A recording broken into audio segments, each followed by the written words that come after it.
In diesem Video werden wir euch 5 Orte vorstellen in Busan, die ihr unbedingt besuchen müsst, wenn ihr dort Urlaub macht. Ich würde sagen, wir fangen direkt an.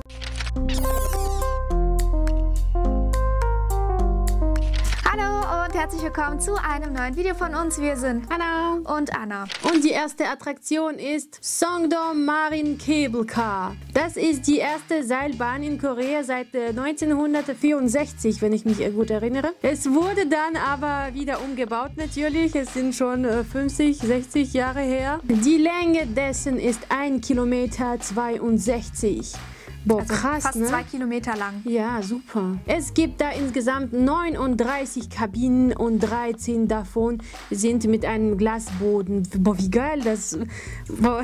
Ich kann mich schon vorstellen, wie man sich fühlt, wenn man da fährt. Da sind natürlich tolle Aussichten auf Meer und Klippen und am Ende erwartet euch ein sehr schöner Park. Superbe Aussichten und superbe auch Wanderwege erwarten euch. Ja, ein Tipp dafür ist, dass ihr unbedingt natürlich keine High Heels tragen solltet, sondern Wandersachen und Sportsachen tragen. Da ist auch ein kleiner Park zu finden, der mit Dinosaurier gefüllt ist, die sich bewegen, und also es könnte wirklich spannend für die Kinder sein auf jeden Fall, aber für die Große, also würde ich mich auch freuen. Dann, so wie überall in Korea, gibt es dort überall so freie Sportgeräte, die man da nutzen kann. Mhm. Und dann sind wir erstmal hochgelaufen und das war sehr anstrengend und sehr weit. Als wir ganz weit oben ankamen, hatte man eine super schöne Übersicht auf Busan, also komplett auf die gesamte Stadt. Die Aufenthaltsdauer da ist so ungefähr um die 5 Stunden, je nachdem, was ihr da macht überhaupt. Und die Hinfahrt dahin ist von 8 Euro ungefähr. Dann habt ihr 11 Euro für den Hin- und Rückfahrt. Also die haben ja verschiedene Cable Cars, also es gibt welche mit Glasboden, es gibt welche ohne Glasboden. Die mit Glasboden sind, glaube ich, 1 Euro teurer oder so, aber das lohnt sich, das zu machen. Also bitte, ist meine Empfehlung, das war wirklich geil. Die nächste Sache, die ich euch vorstellen möchte, wo ich selber leider nicht war, weil ich es einfach zeitlich nicht geschafft habe, ist das Busan Cinema Center. Das ist ein Freilichtkino in Busan. Und das ist super schön, vor allen Dingen nachts, weil dieses ganze Dach ist beleuchtet mit LEDs, mit bunten Lichtern. Und ja, es ist einfach super schön, dort abends seine Zeit zu verbringen. Das ist auch kostenfrei, also solange man dort keinen Film anschaut, kann man da einfach sich ja aufhalten und Fotos machen und sich einfach das angucken, wie das halt schön beleuchtet ist. Wenn man dort einen Film anschauen möchte, die sind halt leider meistens auf Koreanisch, kostet das ungefähr 5 Euro, also auch überhaupt nicht teuer. Das Interessante dabei ist, dass man da jetzt nicht so viel Zeit einplanen muss, weil man guckt sich das halt einmal an, maximal 1 Stunde oder so.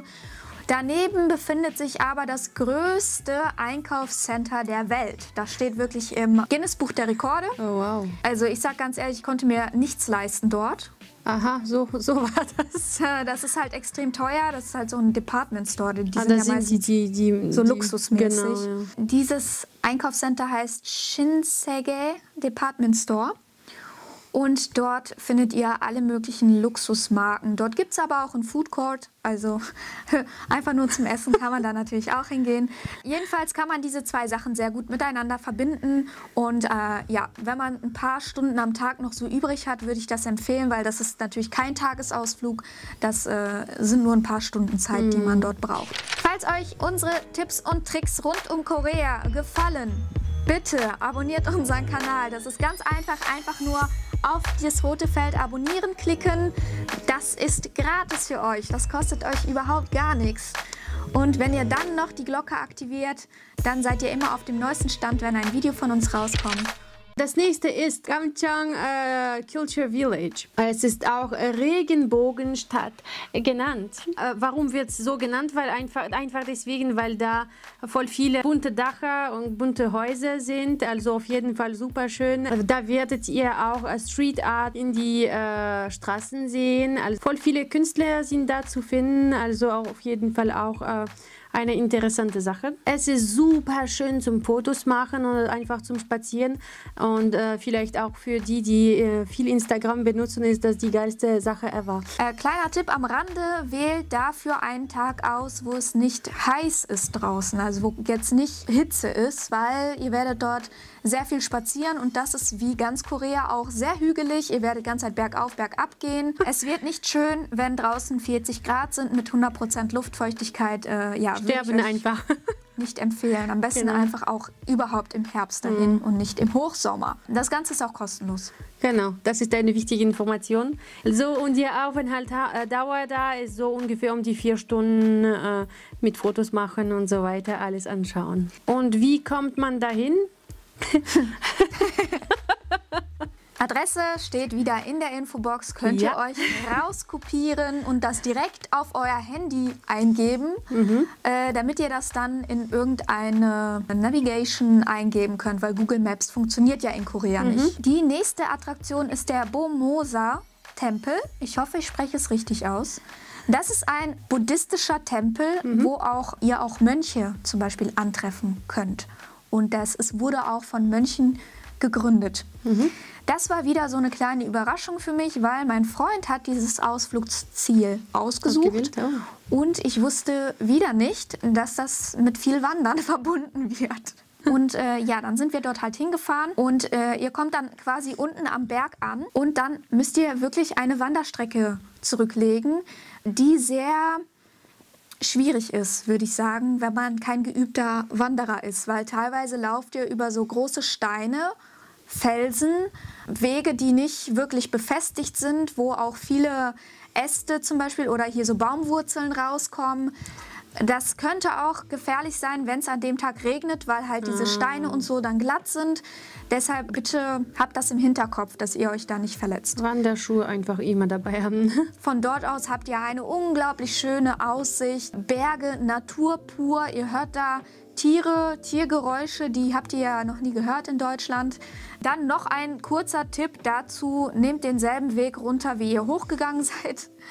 Wir haben es nicht gemacht. Wir dachten, nehmen wir einfach einen anderen Weg und haben uns komplett verlaufen. Oh nee. Sind dann an so einer Education School rausgekommen, also so eine Manager School für reiche Leute, die ihre Kinder in so ein Camp schicken für 2 Wochen, die dann dort so hardcore gedrillt werden. Auf jeden Fall sind wir da angekommen und der Direktor der Schule hat uns dann mit dem Auto bis zur Metrostation das ist gefahren. super nett. Dieser Tempel nimmt auch teil an dem Tempelaufenthaltsprogramm. Das heißt, man kann dort auch übernachten. Das kostet natürlich Geld. Und das ist natürlich eher was für so Nature-Liebhaber, weil das ist natürlich kein Luxus. Ne? Also ihr schlaft auf dem Boden. Und noch eine kleine Sache, die ich sage, dann bin ich durch mit diesem Thema. Erstens, das ist kostenlos. Zweitens, das ist ein Tagesausflug. Drittens, in Korea gibt es selbst ganz oben irgendwo in den Bergen ohne Zivilisation immer eine Toilette. Also macht euch da keine Sorgen. Und falls ihr verloren geht in den Toiletten, gibt es immer ein Emergency Call. Also Ehrlich? Das ist einfach, oh mein Gott. Einfach so ein roter Knopf, wo ihr drauf drückt. Wenn ihr wirklich, wirklich verloren gegangen seid, dann drückt so ein Emergency Call einfach.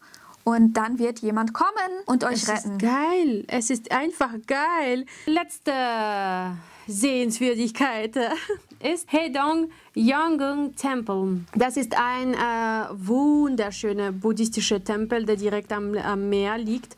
Also da habt ihr das beste Aussehen. Die meisten Tempel sind ja in die Gebirge und nicht am Meer wie dieser. Was Schönes ist, dass dieser Tempel kostenlos ist. Das ist ja eine der Sehenswürdigkeiten, die die meisten Touristen machen, wenn die in Busan sind. Die Öffnungszeiten muss man beachten, weil es öffnet, Attention, um 5 Uhr morgens. Der schließt ja schon um 19 Uhr, deswegen lieber da um 5 Uhr morgens sein.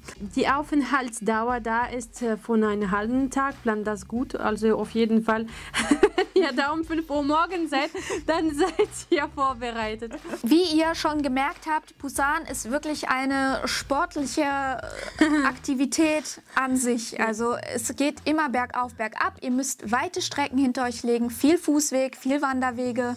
Deshalb plant das bitte ein, wenn ihr dorthin fahrt. Nehmt bitte unbedingt festes Schuhwerk mit. Und vielleicht Regenbekleidung. Also das ist auf jeden Fall wichtig. Ja, ansonsten kann man noch viele, viele andere Sachen machen im Busan. Falls euch das interessiert, schreibt uns das gerne in die Kommentare. Dann machen wir ein weiteres Video zum Beispiel über Nightlife in Busan. Hey, ja. Falls euch dieses Video gefallen hat, würden wir uns sehr, sehr freuen, wenn ihr uns ein Like da lasst. Natürlich noch besser, wenn ihr unseren Kanal abonnieren würdet. Wir wollen bis zum Ende des Jahres 1000 Abonnenten knacken. Dann gibt es auch viel mehr Videos von uns. Das war's. Danke fürs Anschauen. Danke euch. Viel Spaß in Busan. Bis zum nächsten Video. Bis zum nächsten Mal. Bye. Tschüss. Was war die erste? Habe ich nie gehört.